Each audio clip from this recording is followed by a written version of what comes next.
3월 16일 화요일 새벽입니다. 오늘은 로마서 묵상 63번째 시간으로 어제와 동일한 본문이죠. 로마서 6장 5절부터 7절까지의 말씀을 가지고 은혜 아래서 해결된 죄의 문제라는 제목으로 하나님의 말씀을 함께 상고하도록 하겠습니다. 다시 한번 로마서 6장 5절부터 7절 말씀입니다. 만일 우리가 그의 죽으심과 같은 모양으로 연합된 자가 되었으면 또한 그의 부활과 같은 모양으로 연합된 자도 되리라. 우리가 알거니와 우리의 옛사람이 예수와 함께 십자가에 못 박힌 것은 죄의 몸이 죽어 다시는 우리가 죄에게 종노릇하지 아니하려 함이니 이는 죽은 자가 죄에서 벗어나 의롭다 하심을 얻었음이니라. 아멘. 우리는 6절 말씀을 통해 우리의 옛사람은 더 이상 존재하지 않는다는 말씀을 깨달았습니다. 우리가 어저께 살펴보았죠. 사실 이것을 아는 것이야말로 거룩한 삶, 하나님의 자녀다운 삶의 시작이요 기초라고 할 수 있습니다.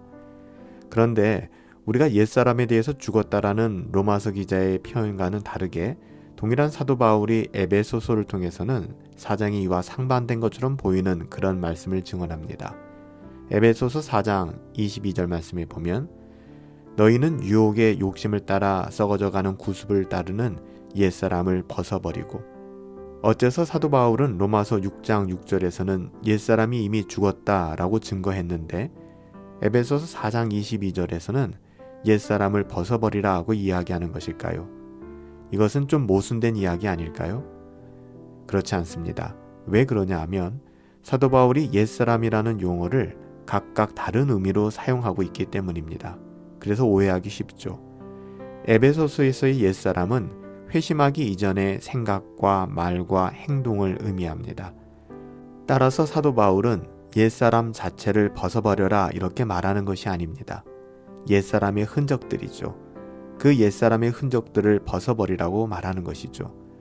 사실상 사도 바울은 다음과 같이 이야기하는 것입니다. 너희들은 새로운 사람이 되었다. 너희들의 옛사람은 예수님과 함께 십자가에서 죽었다. 그러므로 옛사람이 아직 살아있는 것처럼 살아가서는 안 된다.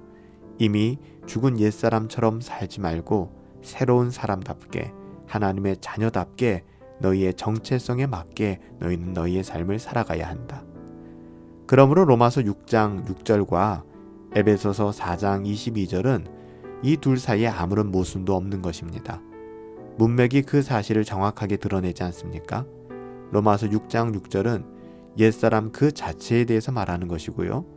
에베소서 4장 22절은 그의 행동과 윤리에 대해서 이야기하는 것입니다.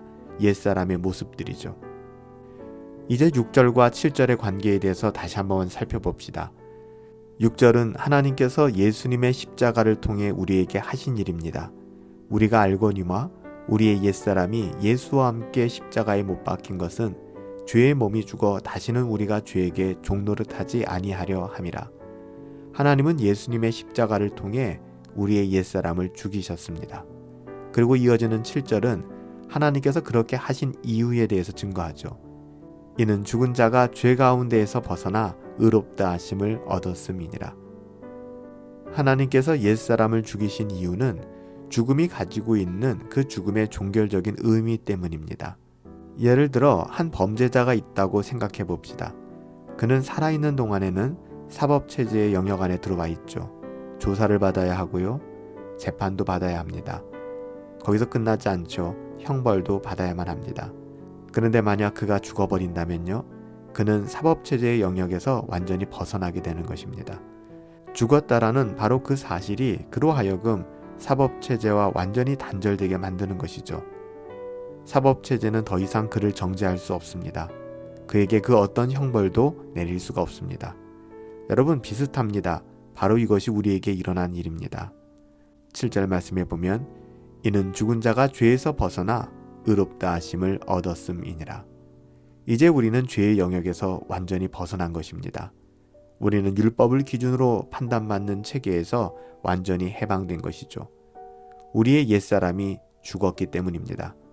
이제 우리는 죄의 체계가 아니라 은혜의 체계 아래, 은혜 아래 머물게 된 것이죠. 은혜가 우리를 다스리고 은혜가 왕노릇하는 삶을 살아가게 된 것입니다. 우리는 율법으로 의롭다함을 받은 체계가 아니라 이제는 예수님을 믿음으로 의롭다함을 받은 은혜 안에 들어오게 된 것입니다.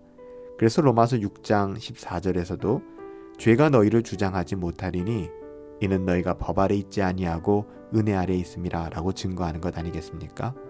사랑하는 여러분, 우리의 모든 죄의 문제는 오직 우리 주 예수 그리스도의 은혜 안에서 해결되었음을 여러분 믿으시기 바랍니다. 그러기에 구원받은 우리들, 하나님의 은혜가 작동하는 신자의 삶은 날마다 경건을 추구하며 거룩한 삶을 흠모하며 하나님의 자녀다운 삶을 살아내기 시작하는 것입니다. 그 신과 능력이 우리의 어떠함에 있는 것이 아니라 오직 하나님의 은혜 가운데 있다는 사실이죠. 우리는 그 사실을 잊지 말고 날마다 하나님의 은혜를 흠모하며 또 하나님의 은혜 가운데 머물기를 힘써야 할 것입니다. 살아계신 아버지 하나님, 저희의 옛사람을 죽여주시고 저희를 새롭게 하여 주시고 거듭나게 하여 주심으로 인하여 감사를 드립니다. 이제는 새로운 사람답게 하나님의 자녀답게 살아갈 수 있도록 우리에게 은혜를 더하여 주시옵소서. 세상 사람들과 다르게 생각하게 하시고 다르게 말하게 하시고 다르게 행동하는 거룩한 삶, 구별된 삶 살아갈 수 있도록 하나님 우리의 영혼을 주장하여 주시옵소서. 오늘도 우리의 수많은 죄의 문제가 오직 은혜 안에서 해결되었음을 믿고 오직 하나님의 그 만극하신 사랑과 은혜 안에서 우리의 삶을 살아낼 수 있도록 아버지 하나님 붙들어 주시옵소서.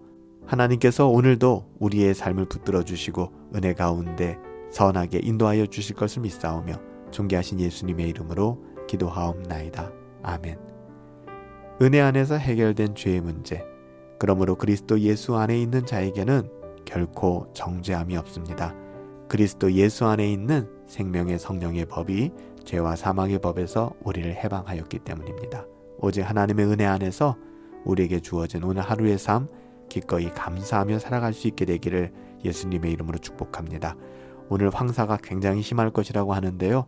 건강에 유의하시고 비록 환경과 상황은 녹록지 않지만 오직 하나님의 은혜 안에 우리의 영혼이 머물 수 있게 되기를 예수님의 이름으로 축복합니다. 승리합시다.